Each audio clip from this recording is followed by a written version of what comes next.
I'm just a bill. Today's show is like the old Sunday morning Schoolhouse Rock episode, I'm a Bill. Well, it's a long, long journey to the capital city. Except today, we're not going to talk about how a bill becomes a law. Instead, this is about how a chemical becomes legal. That's right, we're going to go down the rabbit hole of how a pesticide comes to market and the ways the system needs to be updated. Because in Iowa and across the country, there's a lot of talk about pesticides and their relationship to cancer. 2 new reports recently came out in Iowa. Reports I'll talk about later in the show. But all this discussion has left me wondering, how exactly do chemicals become legal? Is a legal pesticide then a safe chemical? And how come we seem to only learn about their impacts after they're out in the world? I'm Beth Hoffman, author, journalist, and farmer, and you are listening to At the Iowa Farm Table, a production of the Iowa Food System Coalition, a group of more than 50 organizations in Iowa working to make the food system more just, equitable, and sustainable.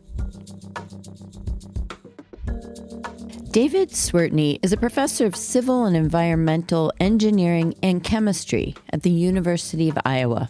He also directs the Center for Health Effects of Environmental Contamination. Many people in Iowa are pretty convinced the environment is playing a role in the high cancer rates that we have. And there's definitely been a lot of attention paid to what we would consider environmental risk factors, and we do have those in Iowa. Pesticides, chemicals that include herbicides, insecticides, and anything else that kills a pest, are one of the environmental factors we have in Iowa. Swertney explained to me that they are controlled under a special act called the Federal Insecticide, Fungicide, and Rodenticide Act, or FIFRA, which has stronger controls than many other chemicals in our lives. Any pesticide that's used by a farmer has to go, in the grand scheme of things, what ends up being pretty rigorous testing. After a company has decided on the mix of chemicals in a pesticide, they then need to test its safety. If someone's trying to bring a new product to market, and they're the ones that have to present the health data to show that it doesn't pose an undue risk. This testing is done on the active ingredient in the pesticide, the one that kills the pest. In question is its safety, both for humans and the ecosystem. It requires how the chemicals break down in the environment. It's what we call metabolites that form. And that's better than a lot of the chemicals that we use in cosmetics or industry. This data, the tests done by the company, is then what is brought to the Environmental Protection Agency, or EPA, for registration of the product. EPA vets that data, they do their best. But up until the time that a product is registered as legal and hits the shelves, the company creating it is the only one with access to it. Simply because they're the only ones that might have access to the chemical. If they've created it and invented it, it's usually protected by patent. There's always a bit of what feels like a massive conflict of interest there. Sometimes, even after the product has been on the market a while, it can still be difficult for researchers to test it. The active ingredient may not be readily available or affordable for labs to test. We can't do any research with it unless we can find it online and buy it from a supplier. And there are chemicals, not just pesticides, but we also work on other chemicals that can be very difficult to find commercially for us to buy and do research with to sort of double check or triple check the quality of the industry information. There's one chemical that's given to beef cattle that makes the industry a bunch of money, and we still can't find a reasonable supplier at a price we can afford. Which means that oftentimes, independent research on chemicals lags far behind the companies. It could be years after the fact before the independent verification by the research community catches up to where the industry has been. And by that point, it's the proverbial horse leaving the barn, right? Is these chemicals could be everywhere in commerce or in food production. And yet, even if researchers do catch up, it's still extremely difficult to test for what we really want to know. The impact of a chemical on humans. Audrey Tran-Lam leads the environmental health program at UNI's Center for Energy and Environmental Education. The thing about studies looking at pesticides and human health is that we can't conduct randomized controlled trials. So they're the gold standard in these cases because it's completely unethical. We're not going to take a group of pregnant women and say, you guys get pesticide exposure in your drinking water, and this group won't, and see what happens there. We can't do that kind of work.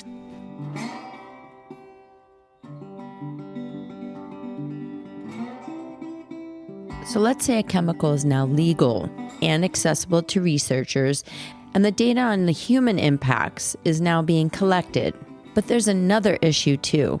It's that active chemicals are rarely used alone, the way they're tested in a lab.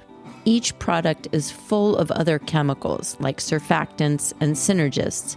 And sometimes chemicals act differently when combined with each other. For example, glyphosate, very, very widely used herbicide. We know and have really good data that a formulated product, including glyphosate, is more toxic than the active ingredient alone. So there are interactions that are taking place that are not currently being studied and that we're only learning about after the fact.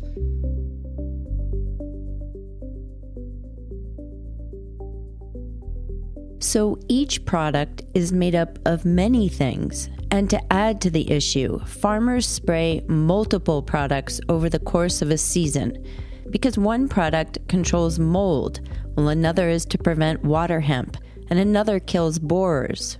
Seth Watkins is a farmer in Clarinda, Iowa. He says farmers are often sold on a variety of products, but some are for issues they might never have. What I've noticed is it's like no one ever treats the specific thing. It's more like, well, we're using this product, so now let's add product X and product Y to the mix, even though you might need product A. My dad always called it a prophylactic approach.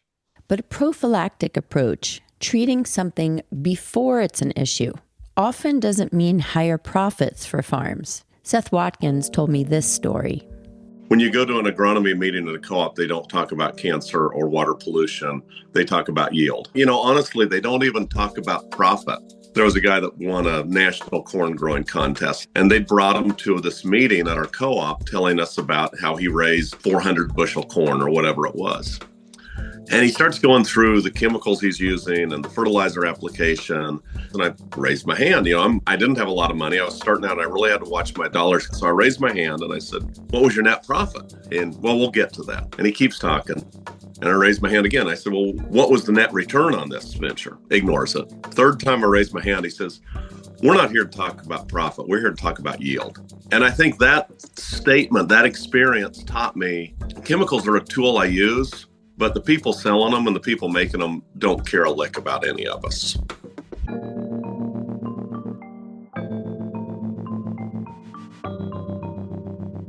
All of this left me wondering, how the hell can we know anything about the products we use, let alone the impact of pesticides when mixed with nitrates in our water, or the arsenic found in wells, the forever chemicals from manufacturing, or the chemicals produced in water treatment?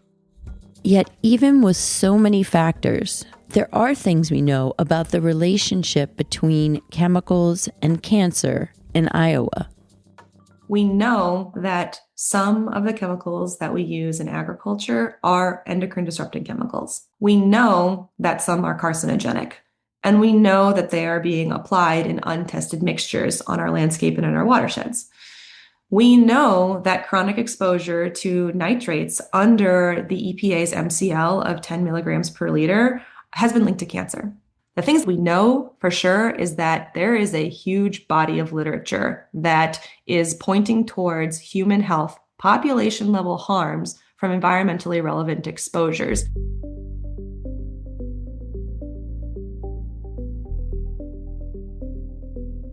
There were two recent reports about agriculture and cancer that were released in March of 2026, and both revealed important things.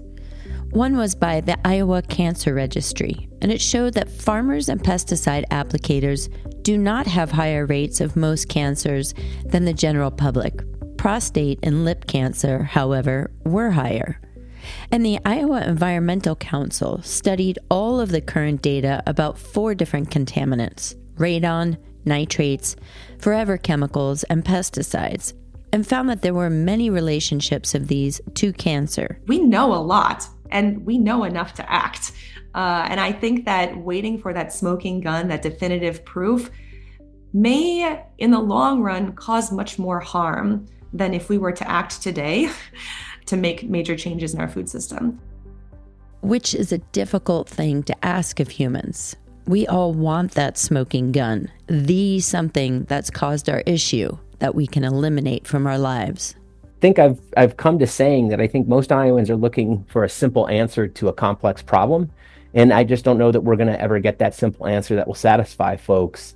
And I think you're going to keep finding scientists like myself and others trying to really make sure we're focused on what the evidence is telling us and where there's nuance, but in the discussion, but also where there's things we just won't know. And that uncertainty is something that we could reduce through risk reduction and just being smarter about use of chemicals on the land or preventative measures to treat drinking water or just protecting our source waters in the first place and improving our air quality. Those are all things we could be doing and not waiting for an answer that we may never be able to get through science just because of the complexity. And so what can be done? As Swertney and Tran Lam indicated, one of the first things we can do is adopt a different concept in the way that chemical combinations become legal products on our shelf. We have this reactive response to chemical safety. So it's the responsibility of individuals, communities, people to prove that they are getting sick instead of industry proving that chemicals are safe before they hit our market. I think we could benefit in Iowa and in the U.S. generally from more of a precautionary approach to the way we do chemical oversight. Some other countries do that. They're not waiting. They're looking at available evidence and saying, is that a risk we should be willing to accept? Is that an uncertainty that could lead to a bad outcome that we're willing to accept? And you tend to then err on the burden of let's protect people and be public health protective, then assuming it'll be okay and course correcting later. The problem with trying to course correct later is that farmers and the public assume that if a chemical is legal, it is safe. And as a result, farming culture adopts certain ways of doing things, habits that are extremely hard to break. I think the perspective of public health professionals has been, how do we make those processes safe? How do we think about maybe buffer zones, or how do we think about notifying the community before these spraying events occur? I would like to see the conversation go one level up. How do we think about agricultural systems that may require fewer chemical inputs? So thinking about what kind of agricultural systems both feed and nourish, but also reduce the chemical footprint of these acres.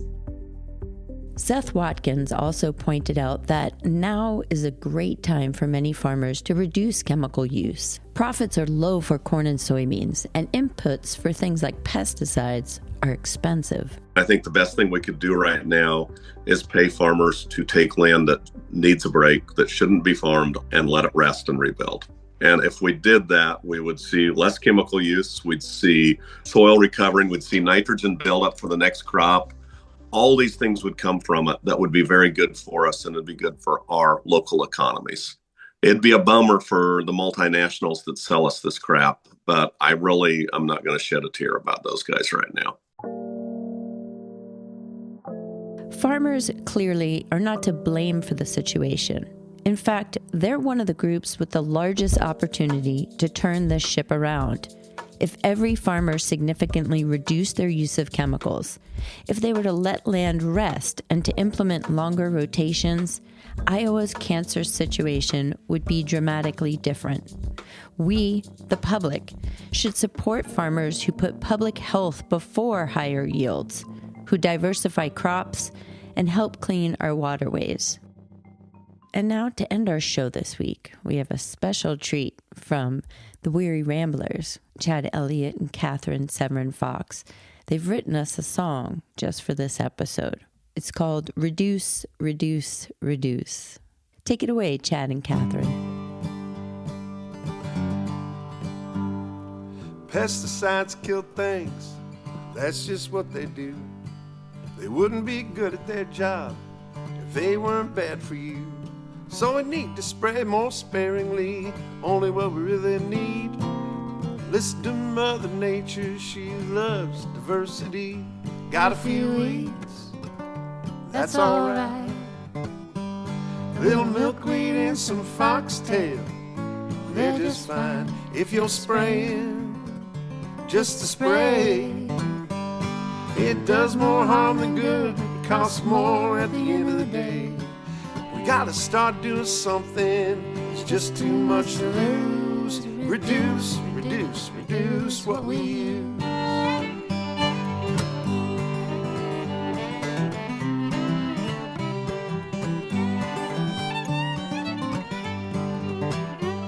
Don't plant your crops on the water's edge. Give them about 50 feet. On the edge of every field, go ahead and leave the trees. Doing these two things makes for a healthier, happy home.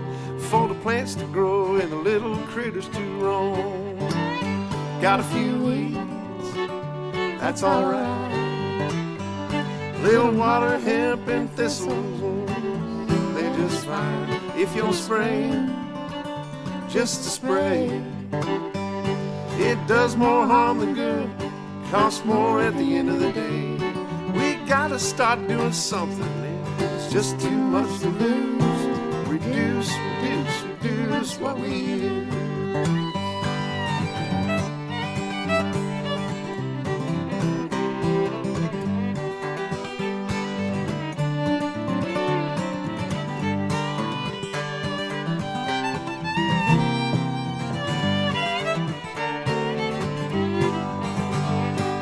Gotta start doing something, there's just too much to lose. Reduce, reduce, reduce what we use.